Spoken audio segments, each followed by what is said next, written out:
நான் சாகும்போது ஊரே அழும் சார். ஆனால் லைஃப் இல்லை சார். வாழும்போது மனுஷன் எப்படி வாழ்ந்தான் எப்படி செத்தான்றது தான் சார். அரசியலுக்கு நான் வர்றது வந்து சண்டை போடுறதுக்கு வரல. இதுக்கப்புறம் இங்க வந்து பணம் சம்பாதிக்கணும் இல்ல இது வந்து பதவியில உட்காந்துக்கணும் அதுக்கெல்லாம் வரல சார். எனக்கு தெரிஞ்ச ஒரு 100 மாற்றுத்திறனாளிக்கு பண்றேன்னா அங்க வந்து நான் லட்சம் மாற்றுத்திறனாளிக்கு பண்ணுவேன் சார். தெருநாய் இருக்குல்ல, அதுக்கு பிடிச்ச பிஸ்கெட் போடணும். ஒரு சில தெருநாய்ங்கெல்லாம் பாத்தீங்கன்னா பிஸ்கெட் சாப்பிட்டேன், பிரியாணி தான் சாப்பிட்றேன், நான்வெஜ் தான் சாப்பிட்றேன். அதுக்கு பிடிச்ச மாதிரி செஞ்சு அதை போட்டு அது நம்மளை கத்தாம பாத்துக்கணும். ஒரு நாய்க்கோ ஒரு வீட்டுக்கே இவ்வளவு ஆகுதுன்னா ஒரு நாட்டை கொடுத்துருக்கீங்க, கொஞ்சமாவது டைம். அது தற்கொலை இல்லை. தாவேகாவின் ஷார்ப்பான அம்புக்குரிய பெரிய மலையை உடைக்கும், நுழையாத இடத்துலயும் நுழையும். அது என்னென்னவோ பண்ணிட்டு இருக்கு. கண்மூடி கண்ணி திறக்கிறதுக்குள்ள வந்து உட்காந்துட்டாங்க. கையை இப்படி வச்சு அடிக்க வேண்டியதுதான், அடிச்சிட்டாங்க. நான் வரலாமா வேணாமான்னு கேட்டதுக்கு லைட்டா அடிக்க ஆரம்பிச்சிட்டாங்க. ஸ்மெல் எல்லாம் வருது. இப்ப நான் விஜய் சார் பத்தி வேற பேசியிருக்கேன்ல, இப்போ அந்த அம்புன்னு பேசியிருக்கேன், வாடகை வீடுன்னு பேசியிருக்கேன். இதுக்கெல்லாம் இன்னும் அடிப்பாங்க, அடிக்கட்டும், ஒன்றும் பிரச்சனை இல்லை. எல்லாமே வந்து விளையாட்டு தானே, நம்மளும் நல்லா கேம் ஆடுவோம்ல. களத்துக்கு இறங்கணும்னு நம்மளும் கேம் ஆட ஆரம்பிப்போம். முதல்ல எல்லாருக்கும் நன்றி தெரிவிச்சுக்கிறேன். ரொம்ப ரொம்ப தேங்க்ஸ் வீடு தேடி வந்ததுக்கு. நான் ஒரு வீடியோ போட்டிருந்தேன், அதுல இவ்வளவு நாள் நான் சர்வீஸ் பண்ணியிருக்கேன், என்னுடைய வாழ்க்கையில எப்படி அரசியல் வந்தது இதெல்லாம் நீங்க வீடியோல பார்த்துருப்பீங்க. அரசியலுக்கு வரலாமா வேண்டாமா அப்படின்னு நான் மக்கள்கிட்ட கேட்டிருந்தேன். நிறைய கமெண்ட்ஸ் பார்த்தேன். நான் சின்ன பசங்கள்ல இருந்து வயசானவங்க வரைக்கும் எல்லாரும் வந்து அவ்வளோ அன்போட வாங்க, நீங்க வராம வேற யார் வர்றது. ஒரு சிலர்லாம் பாத்தீங்கன்னா யூத் பசங்கள்லாம் திட்டுறாங்க, நம்மள என்னென்ன யோசனை பண்ணிக்கிறீங்க வாங்கினேன் அப்படின்றாங்க. ஸோ அவ்வளோ உரிமையோட கூப்பிடுறாங்க. ரொம்ப சந்தோஷம். நான் ஒரு முடிவு எடுத்திருக்கேன்.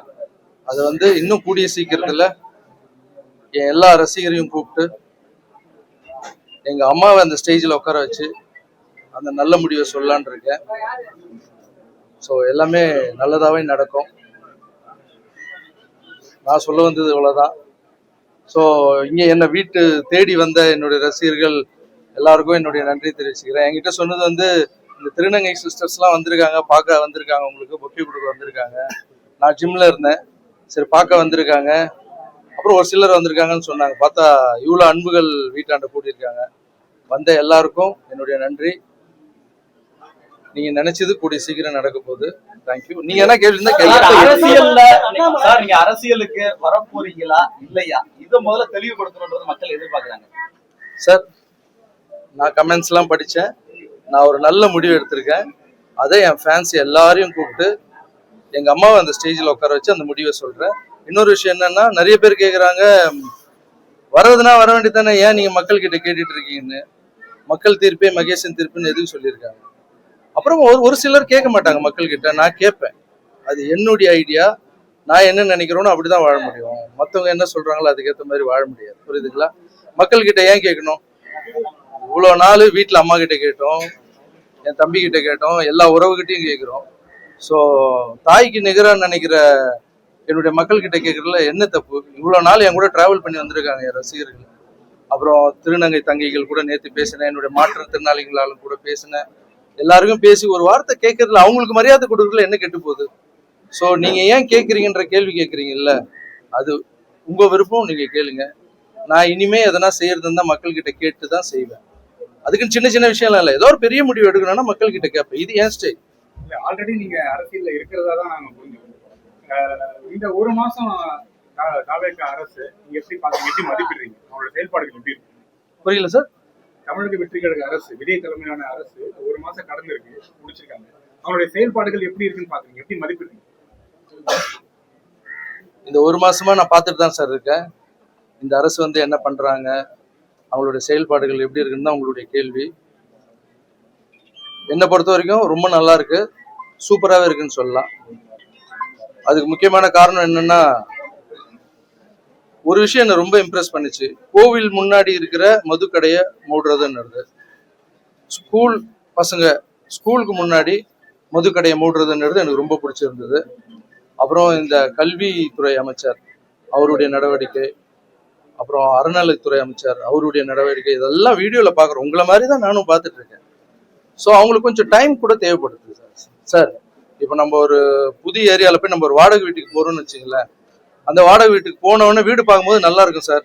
ஓனர் கீ கொடுப்பாரு. வீட்டுக்குள்ளே போனாதான் எங்கே பைப்பு சரியில்லை, எங்க ஃபேன் சுத்தல, எந்த இடத்துல வந்து பெயிண்ட் அடிச்சு கொட்டுது, உள்ள போன பெருசா சார் தெரியும் நம்மளுக்கு.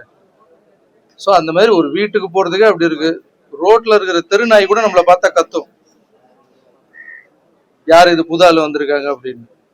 அந்த தெருநாய் இருக்குல்ல, அதுக்கு பிடிச்ச பிஸ்கெட் போடணும். ஒரு சில தெருநாய்ங்கெல்லாம் பார்த்தீங்கன்னா பிஸ்கெட் சாப்பிடாது, பிரியாணி தான் சாப்பிடும், நான்வெஜ் தான் சாப்பிடும். அதுக்கு பிடிச்ச மாதிரி செஞ்சு அதை போட்டு அது நம்மளை கத்தாம பார்த்துக்கணும். ஒரு நாய்க்கோ ஒரு வீட்டுக்கே இவ்வளோ ஆகுதுன்னா ஒரு நாட்டை கொடுத்துருக்கீங்க, கொஞ்சமாவது டைம் கொடுங்க, பாசிட்டிவா திங்க் பண்ணுங்க. புதுசா அரசு வேணும், அரசு வேணும், மாற்றம் வேணும், மாற்றம் வேணும்னு கேக்குறீங்க. மாற்றம் வந்துடுச்சு, மாற்றத்துக்கு கொஞ்சமான டைம் கொடுக்கணும்வா? ஒரு வாடகை வீட்டுக்கே நம்மளுக்கு இவ்வளவு கஷ்டப்பட வேண்டியது இருக்கு. ஒரு அரசாங்கத்தை புதுசா கொடுத்துருக்காங்க. சோ என்னை பொறுத்த வரைக்கும் அவங்களுக்கு கொஞ்சம் டைம் கொடுத்தா நல்லதுன்னு நினைக்கிறேன். எதிர்க்கட்சிகள் அதுக்குள்ள கடுமையான விமர்சனங்களை முன்வைக்கிறாங்க சார். கடுமையான விமர்சனங்கள் அவங்க முன்வைக்கிறதுக்கு ரீசன் வந்து என்னன்னா, என்னை பொறுத்த வரைக்கும் சார், நான் எது இருந்தாலும் மனசில் படுறது ஓப்பனா பேசுவேன். அதுக்கு பொறாமை தான் சார் காரணம்.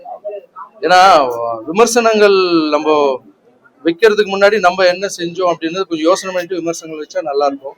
கொஞ்சம் டைம் கொடுங்க சார். என்னை பொறுத்த வரைக்கும் என்னன்னா, கொஞ்சம் டைம் கொடுத்தா நல்லா இருக்கும். சார், திருச்சி கிழக்குல நீங்க போட்டியிட போறீங்களா? திருச்சி கிழக்குல போட்டு சார், நான் முதல்ல அரசியல் வரனா இல்லையான்னு நான் எங்க அம்மா முன்னாடியும் எங்க ரசிகர் முன்னாடியும் சொல்றேன்னு சொல்லியிருக்கேன். அது சொன்னப்புறம் அதை பத்தி பேசுவேன். சரி, உங்களோட அரசியல் வருகை அறிவித்ததுக்கு அப்புறம் எதை நோக்கி நீங்க பயணம் பண்ண போறீங்க? உங்க ரசிகரோட பெரும்பாலான கருத்து தாவேக்காக அப்படின்னு சொல்றாங்க. கமெண்ட்ஸ்லயும் தாவேக்காக பதிவு வந்து அதிகமா இருக்கு. எப்படி சார், யாரு கூட வரணும், எந்த டைம்ல வரணும், எப்படி வரணும், என்னுடைய அரசியல் நிலைப்பாடு என்னன்னு நான் ஒரு நல்ல முடிவு எடுத்திருக்கேன். அதை கூடிய சீக்கிரம் ரசிகர்கள் முன்னாடி சொல்றேன். எதிர்க்கட்சிகள்லாம் ஒரு விமர்சனத்தை வைக்கிறாங்க விஜய் மீது. யாரோட சேர்ந்து பயணிக்க போறீங்க சார் உங்க அரசியல் வாழ்க்கை?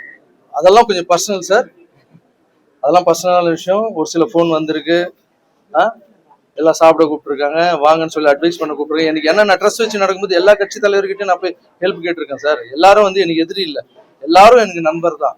ஸோ எல்லாருக்கிட்டையும் அட்வைஸ் வாங்கி, பெரியவங்க கிட்ட எல்லா கட்சி தலைவரும் பார்த்து ஆசீர்வாதம் வாங்கிட்டு என்னோட முடிவை சீக்கிரமா அறிவிப்பேன் சார். ரஜினி அவர்களோட இது குறித்து ஏதாவது பேசுனீங்களா? உங்களுடைய அரசியல் இந்த மூவ்மெண்ட், அதாவது வரவேணா வரவேணான்றத ரஜினி அவரோட ஏதாவது பேசுனீங்களா, உரையாடுனீங்களா, கலந்தாலோசிச்சீங்களா? அவர் ஆசீர்வாதம் இல்லாம நான் எதுவுமே பண்ண மாட்டேன் சார்.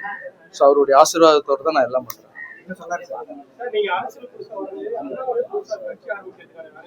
ஏன் சார், புரியல புரியல.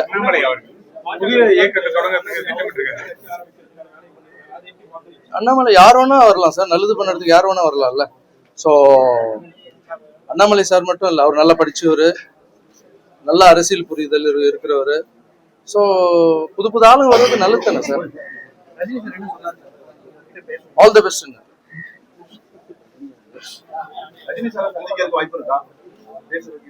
ஆமா சார், என் முடிவை தெரிவிச்ச அப்புறம் எல்லாருக்கிட்டையும் போய் ஆசீர்வாதம் வாங்கணும்ல. மேடை நிகழ்வு எப்போ எதிர்பார்க்கலாம்? மேடை ஏற்றம் எப்போ எதிர்பார்க்கலாம்? கொஞ்சம் சீக்கிரமாவே சார். ஏன்னா ஒரு விஷயம், ஒரு புது விஷயத்த நம்ம முன்னெடுத்து போறோம். அதுக்கு வந்து கொஞ்சம் டைம் எடுத்து கரெக்டான தேதியை சார் உங்களெல்லாம் கூப்பிடாமையா சார் பண்ணிடுவோம்.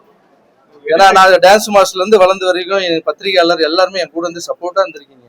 எல்லாம் என்னுடைய நல்லது கெட்டது எல்லாத்துக்கும் நீ கூட இருந்திருக்கீங்க. நீங்களும் ஒரு ஃபேமிலி மாதிரி தான். உங்களை எல்லாரையும் கூப்பிடுவேன், எல்லா ப்ரெஸ் மீட்டும் நான் அட்டன் பண்ணுவேன், எல்லாரையும் பார்ப்பேன். ஸோ உங்ககிட்ட சொல்லாம எந்த ஒரு விஷயமும் செய்ய மாட்டேன். விஜயோட ரசிகர்கள் தாவேக்கா தொண்டர்கள் எல்லாம் தற்கூரின்னு சொல்லி விமர்சிக்கிறாங்க. என்ன சார், புரியல? விஜயோட ரசிகர்கள் அதே போல தாவேக்கா தொண்டர்கள் எல்லாம் தற்கூரின்னு சொல்லிட்டு ஒரு விமர்சனம் வைக்கிறாங்க. அந்த ஒரு டேர்ம் எப்படி பாக்குறீங்க? அதை பத்தி உங்க கருத்து என்ன? விஜய் சார் ரசிகர்கள் தற்கூரின்னு ஏன் கேக்குறான்னு கேக்குறீங்களா? விமர்சனம் பண்றாங்க எல்லாரும் சார். எல்லாரும் தற்கூரின்னு சொல்றது வந்து ஒருத்தர் வளர்ந்து வந்தாங்கன்னு வச்சுங்களேன், அதுக்கு ஏதாவது ஒரு தாக்கணும், அவங்க வரவு வைக்க கூடாதுன்றதுக்காக கூட அப்படி சொல்லலாம். மற்றவங்களுடைய பார்வையில வந்து அது தற்கூரி சார். எனக்குன்னு ஒரு பார்வை இருக்கு, அது வந்து தாவேக்காவின் அம்புக்குறி. அது தற்கூரி இல்லை, தாவேக்காவின் ஷார்ப்பான அம்புக்குறி. அது எப்படின்னா, பெரிய மலையை உடைக்கும், நுழையாத இடத்துலயும் நுழையும். அது என்னென்னவோ பண்ணிட்டு இருக்கு. கண்மூடி கண்ணி திறக்கிறதுக்குள்ள வந்து உக்காந்துட்டாங்க. ஸோ அது தற்கொலை இல்லை சார், தாவேக்காவின் அம்புக்குறி. கையை இப்படி வச்சு அடிக்க வேண்டியதுதான், அடிச்சுட்டாங்க. ஸோ அவங்க மேல பொறாமப்படுறதா இல்லை அவங்க மேல பொறாமப்பட்டுக்கிட்டே இருந்து தினமும் விமர்சிச்சுட்டே இருக்கிறதுங்கிறத விட்டுருங்க சார். யாரா இருந்தாலும் அவங்க எப்படி ஜெயிச்சாங்க, நம்ம என்ன பண்ணல, அவங்க என்ன பண்ணிட்டு இருக்காங்க, அவங்கள விட நம்ம எப்படி ஜெயிப்போம், மக்கள் கிட்ட போய் சொல்லுங்க. அவங்க நீங்க என்ன பண்ண போறீங்க, அடுத்து வந்து நீங்க எங்க மிஸ் பண்ணீங்கன்றத போய் மக்கள் கிட்ட சொல்லுங்க. அவங்க பார்த்து உங்களுக்கு பண்ண போறாங்க. 26 தேர்தலுக்கு பிறகு இந்த மாதிரியான ஒரு அறிவிப்பையோ மக்கள் ரசிகர்கிட்ட கேட்கறதுக்கான காரணம் என்ன சார்? 26 தேர்தலுக்கு அப்புறம் அரசியலுக்கு வரட்டுமா வேணாமா அப்படின்னு ரசிகர்கிட்ட கேட்க வேண்டிய தேவை. அதான் முன்னாடி பதில் சொல்லிட்டு சும்மா ரிப்பீட் வேற கேள்வி தம்பி.